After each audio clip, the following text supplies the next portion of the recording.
Last time, Piccolo, Tenshinhan, Trunks, and Vegeta were all beaten to bloody pulps by number 17 and number 18.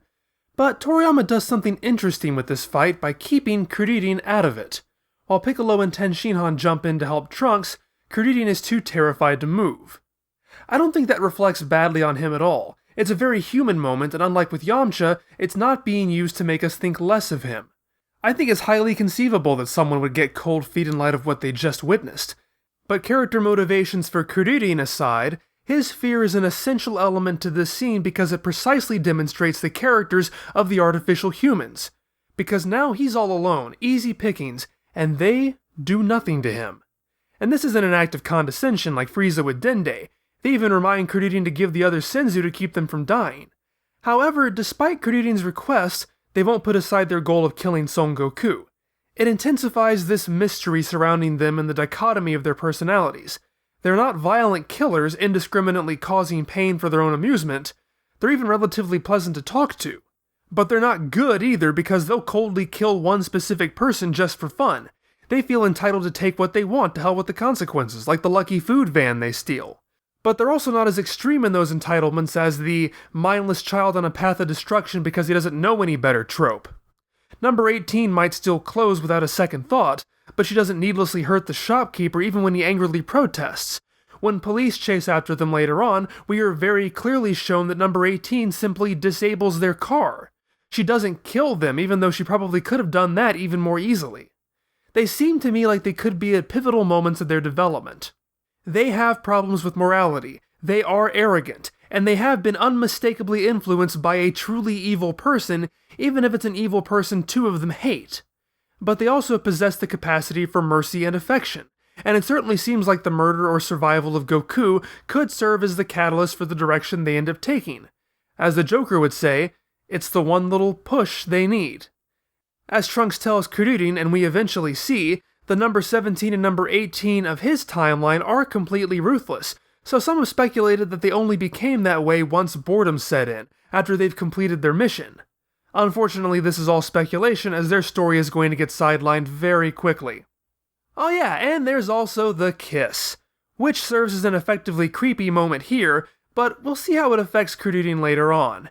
Anyway, once the enemies leave, Kuririn takes the Senzu and revives the others. I like this because it's a good moment for a beat, a break, a lower energy level, some downtime. Since they arrived on the island 5 months ago in real time, it's been largely constant momentum. 2 artificial humans have been destroyed, followed by a race to stop more of them. Now the immediate threat is past. The situation is still dire, but in more of a slow burn kind of way, rather than an amped up sense of urgency. It's a natural time for something like this, and it's something every story needs. Staying on the same level, whether it's too sedate or too action-packed, becomes boring after a while. There's only so much pleasant conversation you can listen to before you want to see some kind of conflict. And there are only so many explosions you can watch before they all start to blur together. The brain demands variety. It's something classic Dragon Ball not always, but typically knows how to do. We'll see an example soon where it doesn't. Even the exceptionally long Frieza fight, while sometimes a slog and often filled to the brim with pointlessness, knew how to break the fight up with emotional moments, talking moments, scrambling for the Dragon Balls moments. Even Frieza's useless middle forms at least made it easier for the audience to break things up into more easily memorable chunks. This kind of good pacing here stands in stark contrast to the months upon months of nothing but continuous fighting in the Tournament of Power, which ultimately became mind-numbing and the most painfully boring experience I've ever had in my 20 years following Dragon Ball. And I don't say that to gratuitously pick on Super, I just think the comparison demonstrates so wonderfully that it takes more than flashy hype to carry even a story as fighting-centric as Dragon Ball is. The fighting may have stopped, but the progression of the plot is just as active in these talking scenes. I also focus on these moments of relative downtime because, well, a lot of people have asked me over the years why I consider this one arc, from Frieza's arrival to Cell's defeat. There is no official source to my knowledge that considers it in this fashion.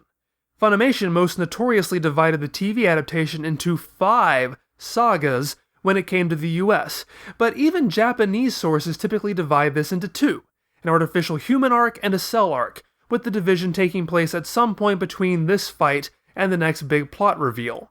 And that makes sense, right? I mean, I'm 7 parts into this review. I've been covering the Cell arc since before Christmas, but to paraphrase Ian Malcolm, is there going to be any Cell in this Cell arc review? Especially due to the haphazard nature of the way this arc was written and rewritten, you do end up with the first big chunk being a fight against a multitude of artificial humans before suddenly switching gears to be about this Cell guy. But while Dragon Ball arcs are typically named after the main villain, I don't feel like there's any kind of prerequisite in a story that the main villain has to immediately show up. If that was the case, we'd have a full-fledged Raditz arc, wouldn't we? What I look at is the story. What tells a complete story? If we do have an artificial human arc that only lasts until this point, then what is its story?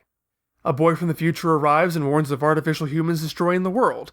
The heroes train to confront their foes, but it turns out the threat is more severe than they anticipated. Their main fighter succumbs to illness, and the rest of them have their asses handed to them and are left to lick their wounds.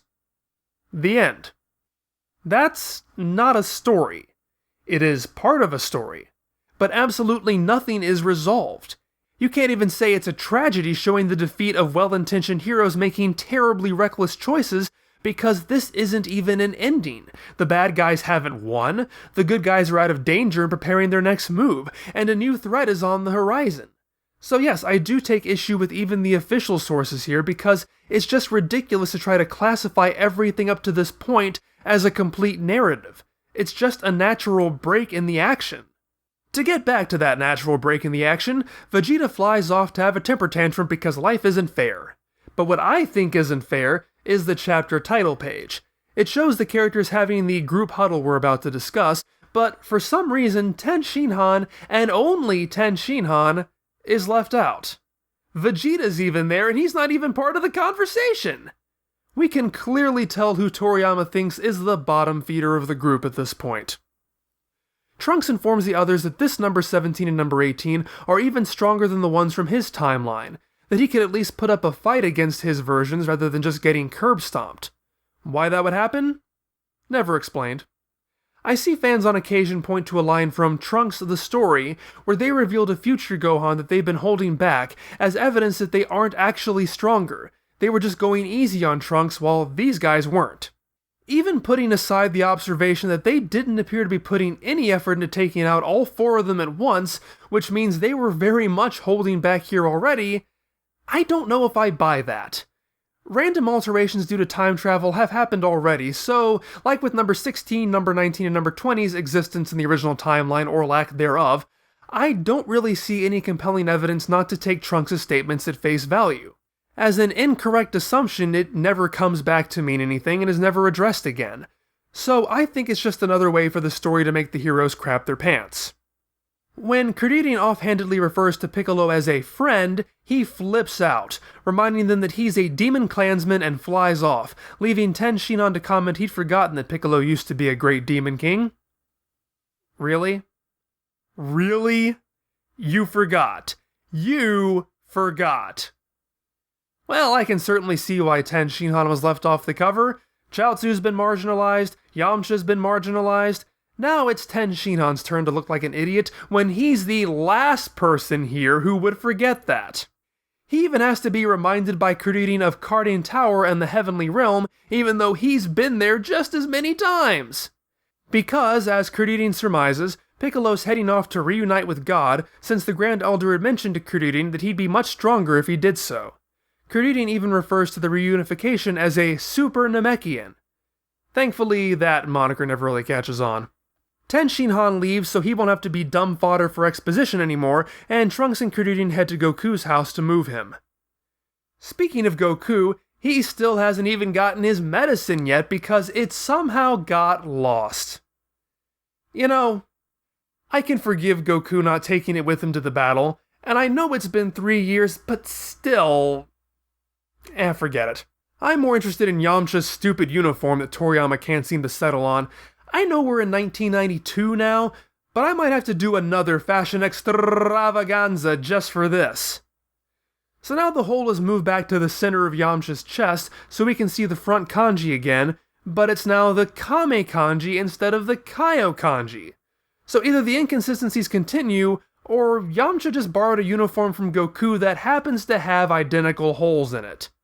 Oh, and apparently Yamcha has the Kame kanji tattooed on his back now, too. Then Chi-Chi asks about Gohan not being back yet, and Yamcha tries to cover by nervously saying he must be out playing. And geez, I expect that kind of hack writing from a TV filler scene. What even is this joke? Who finds this funny? And in what context does it even make any sense? Chi-Chi knows damn well Gohan went to the fight. Now, a good Chi-Chi being overprotective of Gohan joke is in the next chapter when Kuririn knocks on the door and Chi-Chi flings it open hoping it's Gohan, only to bean Kuririn in the head with the door. I should also mention we get a good aerial shot of the land surrounding Goku's house. He's clearly not on any Mount Paozu.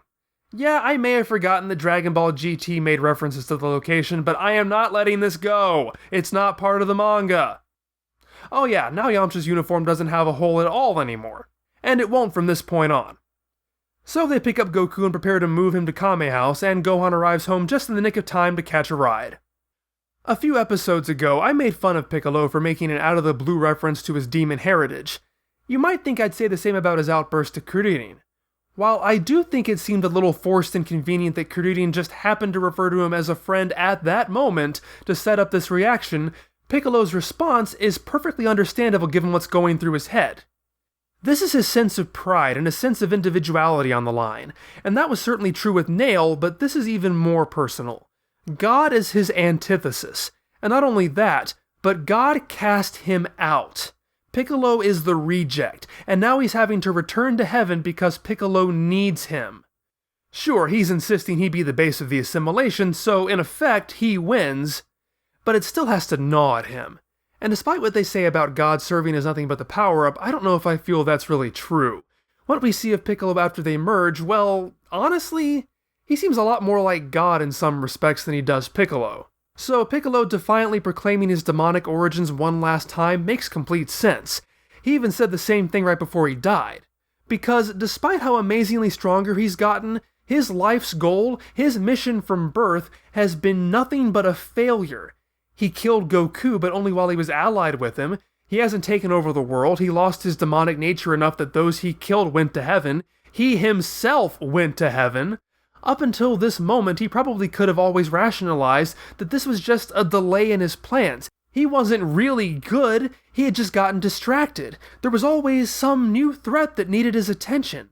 But now, just as he's considering the unthinkable, the devil becoming one with God, this little pipsqueak calls him a friend, and it hits home just how off his path he's gotten. However, while God generally agrees, he insists they wait and see how things play out. Now, on one hand, sitting around and waiting does seem to be the hallmark of this God's reign, but he does bring up an extremely interesting point.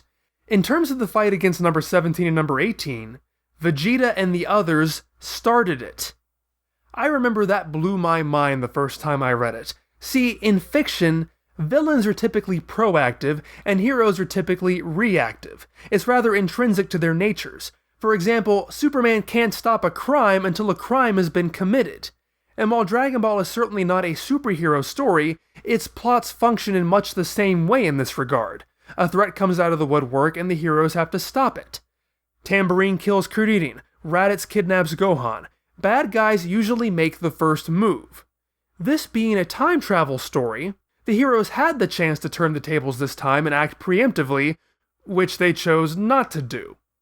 But in this case, they tracked down the bad guys, they picked a fight, they got beaten up, and now they're whining about how unfair it all is, which really turns everything on its head. Vegeta was very clearly picking a fight to test his own ego, and then Trunks, while well-intentioned, was pretty much just ganging up on number 18. Now, it's not quite like they're a bunch of entitled bullies. The artificial humans are on their way to kill Goku after all. That's a pretty legitimate reason to try and stop them. But it does further reinforce that there's something different about these bad guys, hinting that there might be something else to worry about instead.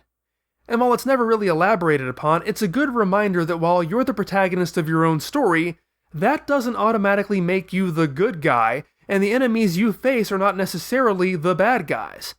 Considering some of the questionable behavior we've already seen from our lead characters, that's a lesson that really needs to be said.